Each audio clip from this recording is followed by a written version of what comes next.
Kembali lagi bersama aku yang akan kembali membahas alur cerita Donghua Slay the God episode ke-11.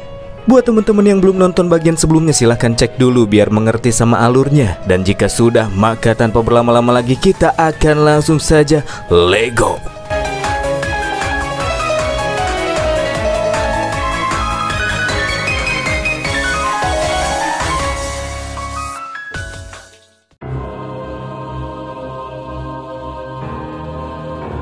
Kali ini kita akan dibawa ke beberapa area kota Changnan dan di sana kita akan diperlihatkan dengan beberapa wajah lama dan wajah baru. Beberapa orang ini merupakan para pemegang kursi alias para eksekutif dari gereja dewa kuno yang sudah berdiam diri di kota Changnan selama beberapa bulan terakhir. Alasan mengapa mereka ditempatkan di beberapa titik tak lain dan tak bukan ialah demi menunggu sang target yang sedang ditunggu-tunggu kepulangannya dari camp pelatihan elit, dan sang target ialah Lin Kie. Dan episode kali ini berjudul Kerajaan Sucimu.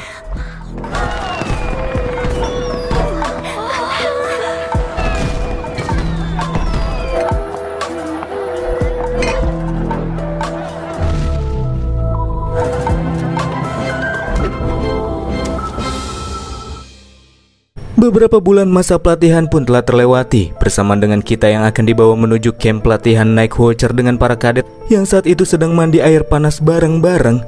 Mereka juga sudah jauh lebih akrab dari pertemuan awal mereka sebelumnya. Itu terlihat ketika Shen Qingzu yang baru saja tiba di sana dan turun ke pemandian, tiba-tiba langsung didaratkan jurus sakit 1000 tahun sama gendut dan Cao Yuan yang ngumpet di bawah air. Meskipun keisengan yang dilakukan oleh gendut membuat Qingzu marah, tapi si gendut tidak takut dan malah ngeledekin Qingzu buat hajar saja lubang bokongnya, tapi itu juga kalau dia bisa. Setelah itu di arah lain, Cao Yuan membaringkan 3 brother Qingzu dan ia menunjukkan kebolehannya yang sangat mahir dalam teknik totok refleksi. Qingzu yang lewat tidak mengira kalau 3 orang brothernya itu juga sudah sangat akrab dengan Cao Yuan. Bukan hanya brothernya saja, akan tetapi Lin Kie juga ikut merasakan betapa nikmatnya keahlian totokan Cao Yuan. Qingzu sendiri merasa kalau tulang belikatnya pegal-pegal, tapi dia tidak mau ditotok sama Cao Yuan karena pria ini punya prinsip kalau dia tidak akan membiarkan pria manapun sampai menyentuh tubuhnya. Akan tetapi prinsipnya itu langsung hancur ketika Cao Yuan tiba-tiba di belakang Qingzu dan mendaratkan jurus totokan refleksi miliknya. Rasa nikmat yang dirasakan oleh Qingzu seketika membuatnya pingsan di pemandian.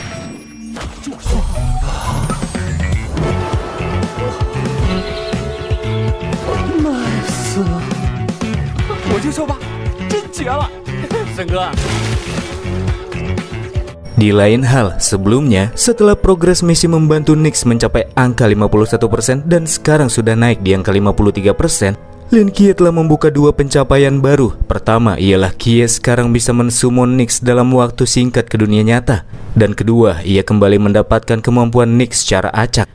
Pada saat itu ketika memutar roulette untuk mendapatkan skill acak, jarum roulette hampir saja berhenti di skill kesuburan yang luar biasa. MC langsung membayangkan kalau dapat skill itu apakah dia nantinya bakalan hamil.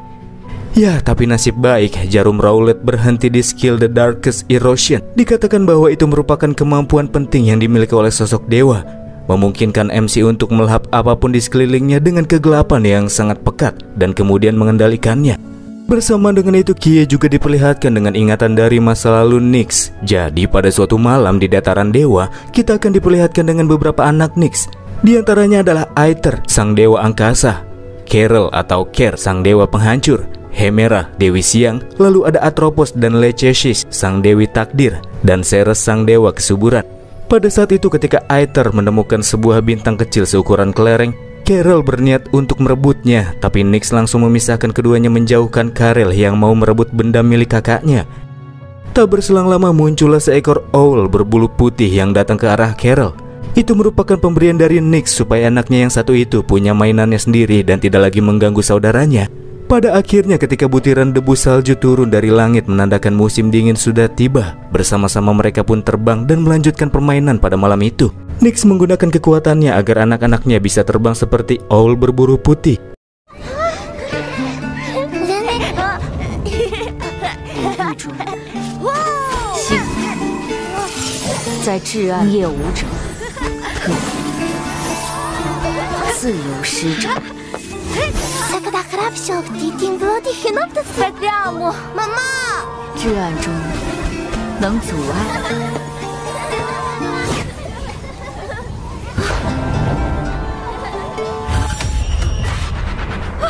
Tapi sayangnya, masa-masa indah itu tidak bertahan lama. Pada suatu ketika, di antara bangunan-bangunan yang mengalami keruntuhan dan dihiasi oleh kobaran api yang masih menyala di beberapa titik, Nyx mendapati semua anaknya sudah terbaring dalam kondisi tak bernyawa.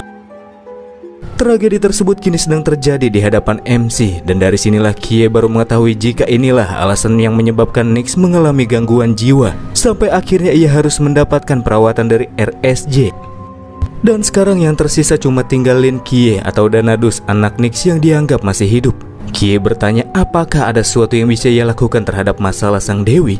Dan ya, Nyx di sini menginginkan pembalasan dendam terhadap orang yang sudah menyebabkan terjadinya malapetaka. Tapi sekarang ini masih belum waktunya untuk melakukan hal tersebut.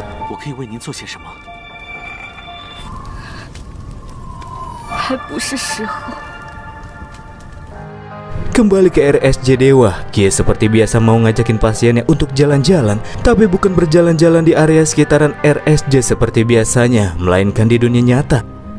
Di atap bangunan camp pelatihan, Nyx bertanya apakah tempat yang ia lihat sekarang merupakan kerajaan suci anaknya. Kerajaan suci? Mungkin lebih tepatnya ini adalah dunia nyata, jawab Kie, yang sekalian bertanya bagaimanakah dengan tempat ini. Menurut sang Dewi Malam, meskipun tempat ini tidak sangat rumah, tapi karena ini merupakan kerajaan suci anaknya, dia bakalan suka-suka aja. Kie kemudian menjelaskan bahwa dirinya untuk sekarang tidak bisa meninggalkan camp pelatihan dan mengajaknya berkeliling. Padahal ada banyak hal menarik yang mau MC tunjukin di area kota Changnan. Nyx merasa heran kenapa Kie tidak bisa keluar dari kerajaan suci miliknya sendiri. Nang-nang saja, kata Nyx, karena ketika malam tiba, dia bisa membawa MC kemanapun ia mau. Dan itulah yang disebut sebagai Starry Sky atau malam berbintang, kemampuan versi original Nyx. Di ruang kerjanya, sang kepala instruktur Gang Yuan kaget bukan main ketika ia merasakan adanya nafas dewa yang berasal dari camp. Sebuah kereta kuda yang sedang bergerak di atas air dan sedang dikendarai oleh seorang bocil juga merasakan adanya nafas dewa tersebut. Di dalam kereta kuda kita akan diperlihatkan dengan salah satu dari 5 orang terkuat di dunia, Pak Tua Chet. Sama halnya dengan anggota gereja dewa kuno yang menyadarinya, namun mereka tahu kalau itu merupakan nafas dari Nyx. Di malam itu, si kecil Ireng di rumah Kie menggonggong secara berulang-ulang ke arah luar setelah memecahkan sebuah mangkuk. Ketika Yang Jin membersihkan pecahan keramik di atas lantai, sang ibu yang melihatnya berniat untuk memberikan bantuan. Akan tetapi Yang Jin tidak memerlukan bantuan sang ibu dan akan mengurus sendiri masalah itu. Ibu Yang Jin merasa kalau tingkah anaknya ini sama seperti saudaranya aja, alias Lin Kie. Ternyata si Ireng yang menggonggong sadar kalau ada Kie yang sedang mampir tak jauh dari rumahnya. Saat itu Nyx bertanya apakah yang sedang Kie perlihatkan adalah temannya. Bukan teman, tapi saudara, balas MC. Setelah menghilangkan sedikit kerinduannya, Kie pun mengajak Nyx untuk segera kembali. Sambil mengusap si kecil Ireng, Yang Jin merasa heran kenapa ada dewa barat lain yang berada di sisi Lin Kie. Ternyata Yang Jin ini diam-diam sudah mengetahui saudaranya memiliki hubungan dengan dewa, teman-teman. OMG, sepertinya yang normal di rumah Kie cuma bibinya saja. Gang Yuan yang sebelumnya mendapatkan adanya nafas dewa memergoki Lin Kie yang baru saja kembali. Nyx kembali nanya apakah pria di depan mereka juga teman MC. Berjalan menghampiri, Gang Yuan memperkenalkan dirinya sebagai wakil kapten tim Night Watcher 006 dari Daxia. Dan setelah mengetahui kalau dewa di sebelah MC adalah Nyx, Gang Yuan yang kaget pun mundur selangkah ke belakang sambil menyiapkan senjatanya. Seraya bertanya apa yang sedang dilakukan oleh sang dewi di tempat tersebut. Tentu saja mengunjungi sang anak, kata Nyx. Pada akhirnya untuk meluruskan situasi, Lin Kie menjelaskan kalau Nyx ini sedang mencari seseorang dan kebetulan orang ia sedang cari ialah ya MC ini. Gang Yuan lagi-lagi kaget karena kan Kie seharusnya merupakan agen Serapim. Dan lagi-lagi Kie mengatakan kalau semua yang terjadi itu merupakan suatu kebetulan bersama dengan dia yang meminta Nyx untuk kembali pulang ke RSJ Dewa. Sebelum kembali, satu hal yang diinginkan oleh Nyx dari Danadus yakni sering-sering datang untuk mengunjunginya. Setelah kepergian Nyx, Kie pun kembali menjelaskan kalau Nyx itu sedang kehilangan gelang miliknya. Jadinya dia buat kontrak dengan Kie dengan syarat untuk menemukan gelang tersebut. Gang Yuan sama sekali tidak menyangka kalau Kie sekarang sudah menjadi kontraktor dari 2 sosok dewa. Ini merupakan kejadian pertama di dunia. Jadi Kie dianggap sudah membuat sejarah baru. Beralih sebentar ke Patua Chen bersama dengan kusir bocil dan kereta kudanya. Si bocil di sini menyampaikan jika sekarang nafas dari dewa asing yang muncul di kota Changnan sudah menghilang. Dan karena ada kemungkinan kalau itu merupakan dewa jahat, mereka pun memilih untuk putar balik. Toh keberadaan dewa tersebut juga sudah menghilang. Dengan demikian dibuatlah sebuah catatan yang sangat rahasia oleh Night Watcher yang berisikan bahwa Lin Kie merupakan seorang agen dewa ganda dan semua anggota Night Watcher diharuskan untuk menjamin keselamatannya. Kembali ke camp pelatihan, selama ini para kadet cuma diberikan makan acar dan roti kukus dan juga daging mentah, namun selanjutnya mereka bisa makan paha ayam goreng asalkan bisa mengalahkan para instruktur dalam pelatihan yang sudah ditentukan. Beberapa kadet yang akan adu kebolehan sama instruktur ialah King Zhu yang akan lomba lari hurdle, Chow Yuan yang adu banyak pull up, Molly adu menembak, dan Kie yang akan kembali melawan instruktur Han dalam sebuah duel pedang. Supaya para kadet tambah semangat ketika mereka bisa menang lawan para instruktur, maka Gendut akan membagikan kepada semua kadet total 50 box jam tangan branded.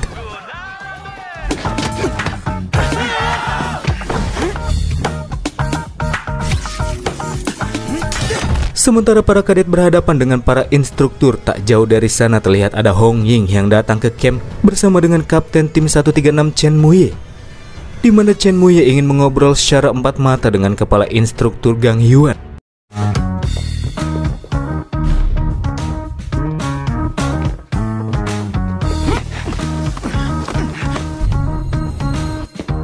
Kedatangan Chen Muye bertujuan untuk membahas hal terkait dengan insiden sebelumnya ketika Kie tiba-tiba menghilang di sekitar area Gunung Jiannan ketika masa pelatihan ekstrim. Chen Muye memiliki asumsi kalau itu pasti perbuatan yang dilakukan oleh pengkhianat yang bersembunyi di dalam camp ini. Chen Muye dan anggotanya baru-baru ini juga menemukan adanya sesuatu yang janggal, di mana orang-orang gereja dewa kuno yang selama beberapa bulan terakhir berdiam diri di kota Changnan tiba-tiba menghilang tanpa jejak. Hal ini sangat tidak masuk akal menurutnya, karena setelah berdiam diri begitu lama, kenapa mereka tiba-tiba menghilang dan pergi tanpa melakukan apa-apa? Selain itu, Chen Muye juga mendapatkan informasi dari kapten tim kota sebelah Xiao Pingge kalau terdapat pengkhianat di dalam camp ini, dan sangat jelas kalau Lin Kie adalah target yang sangat ingin mereka dapatkan. Gang Yuan sadar jika maksud dari penyampaian Chen Muye ialah keresahannya tentang keamanan di camp pelatihan ini. Tapi nang-nang saja, kata Gang Yuan, karena di sini terdapat lebih dari 20 instruktur yang cukup kuat, dan lagi ia juga akan bertanggung jawab penuh jika sampai terjadi sesuatu kepada para kadet. Dari apa yang Chen Muye tahu, alasan mengapa semua anggota gereja dewa kuno yang menghilang akhir-akhir ini pasti mereka sedang mempersiapkan sesuatu, dan kini situasi tidak baik-baik saja. Karena di area black market sudah muncul poster bounty menangkap tuan muda keluarga Bailey alias si Gendut. Dia juga tahu kalau Lin Kie merupakan seorang agen dewa ganda. Mendengar itu Gang Yuan pun hampir ngamuk, karena itu merupakan informasi yang sangat rahasia dan hanya boleh diketahui oleh segelintir orang saja. Gang Yuan yakin pasti Muye bersekongkol dengan Xiao Pingge untuk mendapatkan informasi tersebut. Dan ya, itulah yang membuat Chen Muye semakin yakin kalau camp pelatihan ini sudah menjadi tempat yang benar-benar tidak lagi aman. Mereka tidak tahu hal apa lagi yang akan dilakukan oleh gereja dewa kuno ke depannya. Jadi para kadet seharusnya dibawa ke lokasi yang aman terlebih dahulu. Itulah yang diinginkan oleh Chen Muye saat ini. Itu sangat berkebalikan dengan Gang Yuan yang masih ingin terus melanjutkan pelatihan para kadet. Di sisi lain, para kadet yang sedang melawan para instruktur akhirnya berhasil menang, seperti Lin Kie yang sedang berhadapan dengan instruktur Han. Di sini sang instruktur mengakui apabila Kie ini memang seorang jenius yang sangat hebat yang bisa mengalahkannya. Dengan demikian, maka para kadet berhasil menambah menu dari makanan mereka dengan makanan yang lebih enak, paha ayam goreng. Dan ketika para kadet berlari untuk segera mencicipi menu makanan baru yang berhak mereka makan, tiba-tiba muncul pengumuman yang mengatakan kalau para kadet diminta untuk segera melakukan evakuasi keluar dari camp pelatihan. Ya, Chen Muye berhasil menang debat lawan Gang Yuan, teman-teman. Seluruh kadet yang diminta untuk segera berevakuasi keluar dari camp diperbolehkan untuk membawa senjata, namun itu hanya diboleh digunakan dalam keadaan genting saja. Saat itu, sebelum masuk ke dalam mobil evakuasi, Lin Kie kembali bertemu dengan Hong Ying yang beralasan jika keberadaannya di sana hanyalah untuk bisa bertemu dengan Lin Kie. Karena mereka sudah cukup lama tidak saling bertemu. Ada juga Kapten Chen Muye di sana yang menyuruh Kie untuk segera naik ke mobil evakuasi. Meskipun belum pasti, tapi Lin Kie beranggapan bahwa terdapat sesuatu yang sedang terjadi di camp pelatihan ini, sesuatu yang tidak beres, dan itulah alasan mengapa para kadet harus dievakuasi. Ketika mobil evakuasi berjalan keluar dari pintu masuk, para kadet bisa merasakan jika kekuatan mereka yang ditekan selama berada di camp ini sudah menghilang. Bukan hanya itu saja, hampir semua orang juga bisa merasakan mereka sudah melakukan terobosan dalam kekuatan mental. Dari yang sebelumnya berada di tingkat vessel menjadi tingkat pound. Jelas ini adalah hasil yang mereka dapatkan selama menerapkan latihan kejam di dalam camp pelatihan. Untuk merayakan kegembiraan yang dirasakan oleh para kadet yang sudah berhasil melakukan terobosan, gendut akan bernyanyi lagu tentang cinta. Sebuah lagu yang sengaja ia dedikasikan untuk pujaan hatinya, Nona Molly.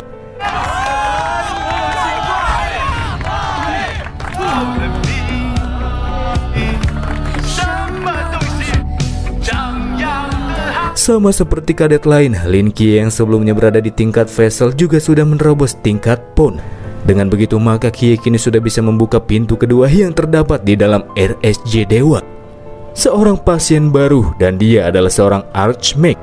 Di waktu yang sama ketika Kie masuk ke pintu kedua dan dihadapkan dengan sebuah ruang perpustakaan yang di dalamnya terdapat pasien baru, di tempat lain di ruang lab rahasia Night Watcher muncul salah satu agen dewa yang berada di sisi gereja dewa kuno, Lisa dari agen Medusa, yang masuk ke dalam lab dan membuat para staf di sana menjadi batu, dan dia memiliki tujuan untuk bisa mendapatkan data rahasia yang disimpan oleh Night Watcher.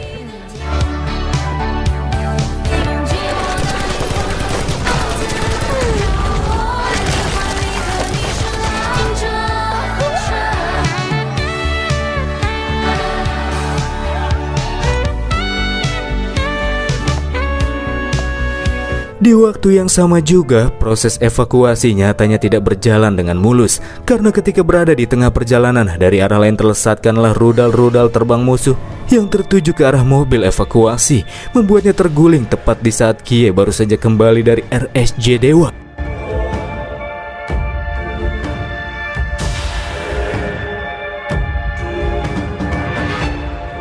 Dan itulah ending dari serial Donghua Slay the God kali ini, teman-teman. Tinggalkan like dan komenmu untuk menambah semangat dari konten kreator UMKM seperti saya. Terima kasih dan bye.